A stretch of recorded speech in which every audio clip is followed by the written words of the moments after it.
طيب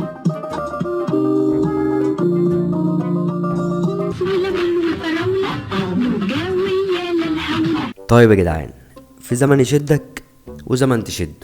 في فترة كده عدت على معظم الناس، مش كلهم يعني، وهي فترة التسعينات. حاجة فينتج كده قوي، المناظر في الشارع حلوة قوي. كانت مصر دي اوروبا جدا. بص، الفكرة دايما في البساطة، يعني كل ما الحاجة كانت بسيطة تظهر بكل تفاصيلها، ما بيبقاش في دوشة.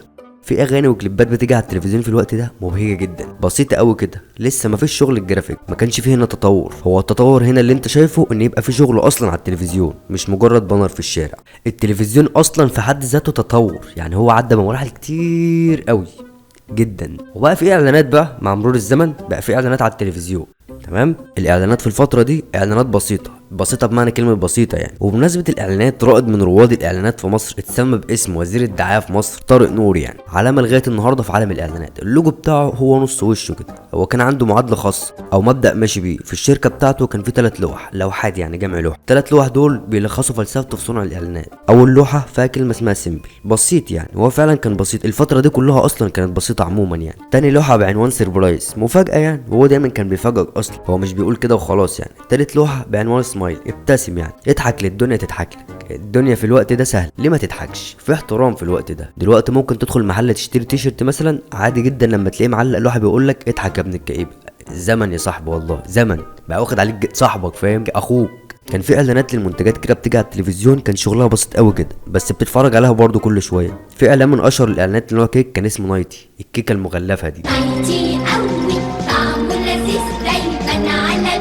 فضلت متربعه على عرش المسميات لاي حاجه بتمثل الكيكه بقى. يعني ممكن زمان بعد الاعلان ده اروح للبقال اقول له هات نايتي، هو يفهم عادي ان انا عايز كيكه. ممكن يجيب لي هوز، ممكن يجيب لي توينكس، اي كيك وخلاص يعني. انا مش نايتي يا زكي، انا مش نايتي. اللي جربه كان بيتضايق دايما من حته البلاستيك الرخمه قوي اللي كانت بتلزق في وش الكيكه دي. اللزه كانت بتضيع والله يا جدعان. المسمى بتاع النايت ده بقى بيتقال على اي حاجه بقى، اي حاجه طريه وخلاص، وساعات بتبقى شتيمه يعني، لو عايز توصف حد ممكن تقولها له برضه يعني. وبمناسبه الكيك بقى، كان في بسكوت كده بطعم زمان كان اسمه بيمبو، بس الحمله الاعلانيه بتاعته ما كانتش حوار يعني، كانت بسيطه قوي. بس تعرف انت، كان في البركه. اسم بيمبو في حاله نوستالجيا كده هيجيلك لما تسمعه الكلام ده، لو انت عاصرت الوقت بتاع البسكوت ده. الاسم ده اصلا اصبح مربوط بالحنين الى الماضي، فلما يتعمل مسلسل بنفس اسم البسكوت بتاع زمان هتلاقي دايما الديزاين فينتجي قوي. ما كانش مسلسل بيمو بس، ده بقى اسلوب ممتع الى ابعد حد، بيشد الكبير والصغير، بقى نهج متبع اصلا. في ديزاينات اصلا بتطلب انها تتعمل فينتج. وحقيقي الحاجات دي على الرغم انها مش جديده وكانت موجوده زمان بمفهوم البساطه، بس هي حلوه. بتشوف دايما التفاصيل، مفيش زحمه خالص، الخط واضح، الالوان ساعات بتكون قويه قوي بس مفيش زحمه برضه، انت شايف كل لون عادي يعني، انت مش متضايق.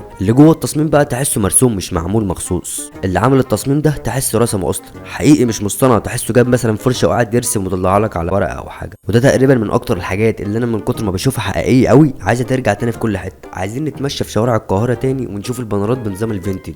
كل الاعلانات دي كانت على التلفزيون في الايام العاديه عادي، بس التلفزيون في رمضان في الوقت ده ما كانش في سباق رمضاني من ناحيه المسلسلات خالص. كان في حاجات زي برامج كده زي بوجو وطمطم، المفروض ده للاطفال، بس بما ان مفيش قدامك اوبشنات كتير فالفرجه عليه واي نوت يعني. وكان في برنامج فوازير كده اسمه عم فؤاد لفؤاد المهندس، وفضل يقدم البرنامج ده 10 سنين ورا بعض اصلا. بس وسط كل دول كان في برنامج كده بريحه حلوه قوي جدا يعني، برنامج عنوانه الشيخ الشعراوي. البرنامج ده كان بيجي قبل المغرب، العيله قاعده ساعه الفطار مستنين اذان المغرب وبيسمعوا الراجل اللي بيشرح ايات القران بطريقه غير. هو كان تابع لمنهج جميل كده، هو انه يوصلك الايه دي او السوره دي بتقول ايه بشرح المميز جدا. هو اسلوبه بسيط قوي، بيستخدم دايما الشعر في الشرح وتوصيل المعلومه. اصل خد بالك، السجع لما بتتكلم بيه بيديك رنه كده بتخليك تحس ان الكلام اللي هيتقال هنا مهم قوي، وهنا بيبقى فيه هوك شدك كده، بيبقى عندك ساعتها فضول تعرف القافيه اللي هتيجي على اخر الجمله دي ايه اصلا. غصب عنك الشيخ الشعراوي شغال، انت مش هتقلب اصلا، اسلوبه سلس قوي. ابوك اللي قاعد يشرح ويفهمك الحاجه والسؤال اللي جه في دماغك، مره يحكي لك على شبابه، كل كلمه هيقولها انت شايفها قصه ملهمه. الحقيقه لو فضلت اقول تاريخ الشيخ الشعراوي من هنا لبكره مش هقدر اخلصه، انت عايز حلقتين 3 لوحده اصلا. بعد الفتره دي في الشارع كان في فتره كده حصل فيها ثوره، بس مش ثوره شباب عندهم مطالب وتحقيق العدل، كانت ثوره غناء فني يعني. هشام عباس، مصطفى قمر، حميد الشاعري، ايهاب توفيق، مجموعه شباب كده عاملين اغاني بستايل جديد قوي،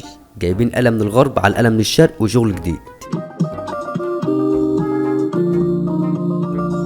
بدأ يدخل أصوات جديدة في الأغنية والريتم ما بقاش عادي خالص، اتغير قوي.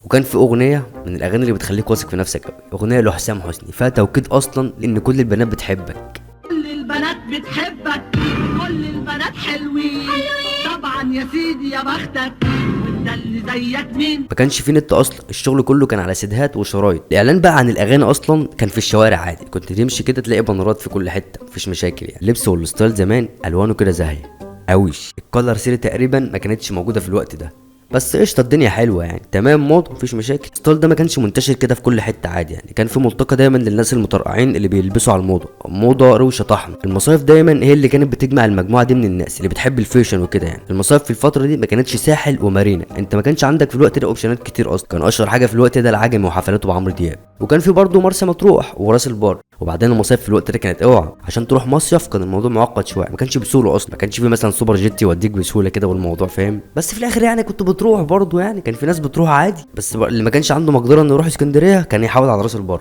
الوصول لها سهل جدا يعني، ده ملتقى العادب والمالح يعني، حاجه مش هتشوفها في كل حته كده، يونيك برضه. الفتره دي مفيش تنوع بقى، فانت عندك 3 4 مصايف، اختار واحد منهم وروحوا بقى. في فتره التسعينات حصل حدث من اهم الاحداث الكرويه في مصر على الاطلاق، وما ينفعش ما نتكلمش عن الموضوع ده، لازم يتذكر. كابتن مجدي عبد الغني جاب جون رائع رائع رائع ولا ينسى. هو ما خدناش كاس العالم، بس كانت فتره ذهبيه والله برضه يا جدعان، لا تنسى، حتى لو ما عشتهاش لو سمعت عنها بيبقى نفسك كده تركب آلة الزمن وترجع ليه عشان تكتشف العالم ده. عالم جميل بسيط، مفيش فيه دوشه كده، مفيش سوشيال ميديا. لو كنت عايش ريليشن شيب مع حد التواصل بينكم كان هيبقى صعب نوعا ما يعني، عندك وسيلتين، التليفون الارضي ورسائل البريد. تليفون الارض فضيحه، اللي في الاوضه التانية يقدر انه يسمعك انت بتحكي في ايه اصلا، هيحفل عليك بقى. رسائل البريد او البوسطه ممكن حد تاني مكانك يستلمها ويعرف الميعاد ويروح يقطع عليك او يحفل عليك، بس التكنولوجيا وفرت وقت ومجهود وفلوس، بس خدت مننا حاجات كتير قوي، وهي لو عايز تعرف هي خدت مننا ايه، اعمل سبسكرايب ولايك وكومنت، ويلا صباحكم مساءكم لذيذ.